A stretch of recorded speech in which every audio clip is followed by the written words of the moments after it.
જય દ્વારકાધીશ. આજે તો ઉઠ્યો સવારના 6 વાગે. ત્યાર પછી આપણે કરવા માંડ્યા બ્રશ મિત્રો.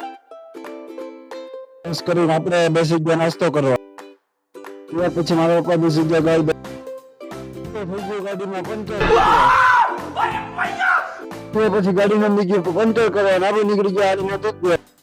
આજે તો જવાનું હતું ગોમટા, એટલા માટે આપણે નીકળી ગયા છીએ ગોમટા સાહેબ. ત્યાં પછી આપણે આવી ગોમટા મિત્ર. ત્યાં પછી ગોમટા કામ પતાવીને પાછા આપણે નીકળી ગયા છીએ ઘર સાઈડ.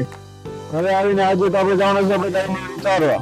ત્યાં પછી આપણે નીકળી ગયા છીએ આપણે ગાયને ચારવા લટાપટા. ત્યાં પછી આપણે આવી આપણે ગાયને ચારવા.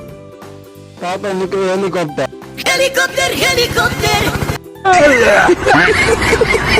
પછી આપણે બેસી ગયા ચા પીવા. પછી બપોર થઈ ગયો છે ને આપણે આવી જશે ગાય લઈને પાવા.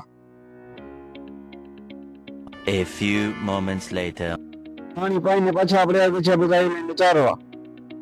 ત્યાર પછી સાંજ પડી ગઈ છે આપણે નીકળી ગયા છે ઘર સાઈડ. આજનો વ્લોગ અહીંયા પૂરો ને મળીએ ન્યુ વ્લોગમાં.